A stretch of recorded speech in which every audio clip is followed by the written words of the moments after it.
ये आज का वर्ब है इटालियन वर्ब संतीरे। संतीरे का मतलब है जी सुनना, महसूस करना जी। ये बहुत ही इंपॉर्टेंट वर्ब है जी। तो वीडियो को मुकम्मल देखना। अगर वीडियो अच्छी लगे तो लाइक का बटन दबा देना जी।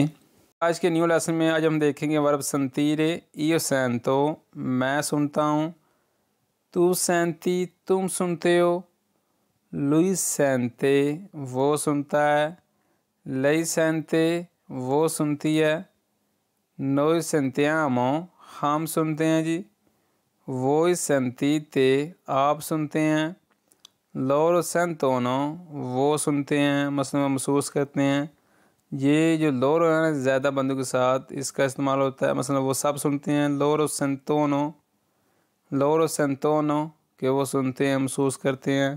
सिंपल जी गल है, अगर मैं सुनना तो io sento कि मैं सुनना वा, तू सैंती व तू सुनना है, ठीक है, तुम सुनते हो। ਅਸੀਂ ਮਿਸਾਲ ਦੇ ਤੌਰ 'ਤੇ ਅਸੀਂ ਕਾਲ ਕਰਨੇ ਆ ਕਿਸੇ ਨੂੰ, ਅਗਲੇ ਬੰਦੇ ਨੂੰ ਆਵਾਜ਼ ਸਹੀ ਨਹੀਂ ਜਾਂਦੀ ਵੀ, ਸਹੀ ਤਰ੍ਹਾਂ ਨਹੀਂ ਸੁਣਦਾ ਪਿਆ, ਤੇ ਤੁਸੀਂ ਉਹਨੂੰ ਆਖ ਸਕਦੇ ਹੋ ਤੂੰ ਸੈਂਤੀ तुम सुनते हो व तू सुनना कि नहीं पिया, ठीक है, तू सैंती, ठीक है जी। अगर वो नहीं बस सुनता, लुई सैंते वो सुनता है, ठीक है, लई सैंते वो सुनती है, ठीक है जी। नोई सेंतियामो असी सुनने हैं, असी दो चार बंदे हैं, ठीक है, सिंपल जी गल है। आगे जी io sentirò मैं सुनूंगा।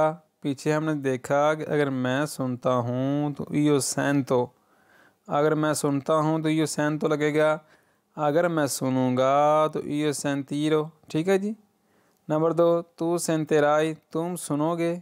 पीछे हमने देखा तुम सुनते हो तो तू senti, अगर तुम सुनते हो तो तू senti लगेगा, अगर तुम सुनोगे तो तू sentirai कि तुम सुनोगे, ठीक है जी, सिंपल जी बात है। Number 3 lui sentirà, स्कूजा lui sentirà वो सुनेगा, lei sentirà वो सुनेगी। नंबर 4 noi sentiremo हम सुनेंगे, voi sentirete आप सुनेंगे, loro sentiranno वो सुनेंगे।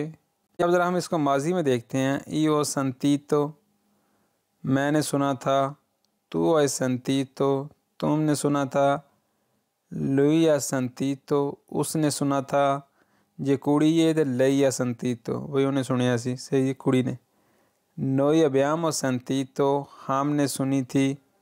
वैसे गल्लां भी होंदियां ने, गल्लां सुनियां सन। noi abbiamo sentito हमने सुनी थी, मिसाल के तौर पे voi avete sentito आपने सुनी थी, ठीक है। सामने दो बंदे ने चार ने voi avete sentito वही आपने सुनी थी, ठीक है, गल्लां पता सुनिया सन। loro hanno sentito उन्होंने सुनी थी, वही उन्हें सुनिया सन, ठीक है। वो दो बंदे हैं चार, तो loro hanno sentito हूँ सारी वर्ब hanno sentito क्यों लगा, क्योंकि उन्हें सुन लिया, ठीक है, उन्हें सुन लिया सी ते sentito लग जाएगा, ठीक है ना। वह मैं सुनिया सी ना, io sentito वह मैं सुनिया सी। मिसाल के तौर पर कोई सॉन्ग सुनिया, गाना सुनिया, कवाली सुनी है, io sentito वह तू सुनिया सी ना, तू hai sentito, ठीक है जी, सिंपल जी गल है। ਹੁਣ ਜ਼ਰਾ ਅਸੀਂ ਨਾ ਵਰਬਾਂ ਨਾਲ ਜ਼ਰਾ ਫਿਕਰੇ ਬਣਾਉਂਦੇ ਹਾਂ ਕਿ ਇਹਨਾਂ ਵਰਬਾਂ ਨਾਲ ਫਿਕਰੇ किस तरह ਬਣਦੇ ਨੇ, ਤੁਹਾਨੂੰ सही समझ आवे दी वीडियो मुकम्मल देखियो। ज़रा हम फिक्रे देखते हैं। io sento male मैं बुरा महसूस कर रहा हूँ। देखा वर्ब संतीरे का मतलब सुनना, महसूस करना। आपने देखना कि बात किस मौजू पर हो रही है, कि मनु बुरा महसूस पे होता है तो मैं io sento भी ला सकना, io sento मैं महसूस करना पे, माले बुरा, ठीक है। अगर मैं सुनना पाया तो io sento मैं सुनना पाया, जे मैं टैलीफोन सुनना पाया io sento। अगर मैं कोई बुरा महसूस करना पाया तो io sento male कि मैं बुरा महसूस करना पाया जी, ठीक है। तुसी बस वेखना कि किस मौजू ते गल पई हुंदी है, तुसी किस मौजू ते गल करनी है।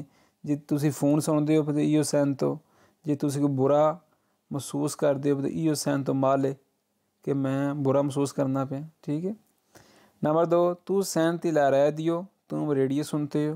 देखा अगर तू सुनना है तो तू senti लगेगा, ला रेडियो रेडियो जी। नंबर 3 जी noi sentiamo forte dolore हम सख्त दर्द महसूस करते हैं। असी दो बंदे बैठे हैं, चार ना, साढ़े सिर नूं पीड़ पई हुंदी है तो noi sentiamo लगेगा, noi sentiamo forte dolore, forte सख्त, dolore आंदे ने दर्द पीड़, ठीक है। नंबर 4 जी voi sentite musica indiana आप इंडियन म्यूज़िक सुनते हैं। मसलन दो बंदे बैठे हैं रूम दे विच, उन्हें कोई गाना लाया इंडियन, ठीक है, मैं उन्होंने इस तरह आखांदा वही संती ते वे तुसी सुनदे हो पे, मैं कल्ले बंदे की गल नहीं लगा करन, दो बैठे ने चार बैठे ने वही संती ते लगे दा वही संती ते म्यूज़िक इंडियन इंडियन कि आप इंडियन म्यूज़िक सुनते हैं जी, ठीक है। आगो एंड वाला जी, लोर संतोनो और दौरे दी ब्रुचातो वो जलने की बू महसूस करते हैं। मसलन कोई आग लग गई, ठीक है, किसी दी कोई शह सर्दी है पई बई उस चीज़ की जलन की बू महसूस करते हैं तो लोरो संतोनो वो महसूस करते हैं। और दौरे दी ब्रुचातो आंदे ने जी कोई चीज़ सड़ जानी जल जानी, ठीक है जी। आगे जी, ये संतीरो बातीती दल तू वो कोरे, मैं तुम्हारे दिल की धड़कनें सुनूंगा। देखा, अगर मैं सुनूंगा, पीछे हमने क्या देखा, अगर मैं सुनूंगा तो ये संतीरो मैं सुनूंगा, बातीती धड़कनें दल तू वो कोरे, दिल दियाँ मैं तेरे दिल दियाँ धड़कना सुना, ठीक है। नंबर 2, तू सेंतीराई इल पारेरे दल अवोकातो, तुम वकील की राय सुनोगे। अवोकातो कहते हैं वकील नूं, ठीक है जी, तू वकील की सलाह सुने दा राय सुने दा। नंबर 3 आगे, नंबर 3 लोई सेंतीरा इल सपोरे दल चीबो, वो खाने का जायका महसूस करेगा जी। नंबर 4 वोई सेंतीरेते इल रोमोरे दल मारे, आप समंदर की आवाज़ सुनोगे। रोमोरे आंदे ने आवाज़ नूं शोर नूं, दल मारे समंदर दी जी। नंबर 5 लोरो सेंतीरानो parlare italiano, वो इटालियन के बारे में सुनेंगे जी। लोरो सेंतीरानो वो सुनन दे parlare italiano इटालियन दे बारे विच गल बात है। नाला page, io sentito freddo stanotte, मुझे कल रात सर्दी महसूस हुई थी, कि मैनू कल सर्दी थोड़ी थोड़ी महसूस हुई। io sentito मैनू महसूस हुई थी, freddo ठंड, stanotte कल रात, ठीक है, सिंपल जी गल।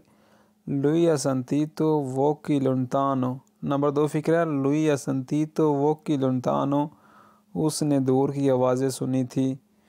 वेख्या, अगर उन्हें सुनी तो lui ha sentito voci ने आवाज़ां lontano दूर दियाँ। Number 3 loro hanno sentito il rumore della pioggia, उन्होंने बारिश की आवाज़ सुनी थी। loro hanno sentito उन्हें सुनी सी il rumore ने शोर नूं आवाज़ नूं della pioggia बारिश, ठीक है जी।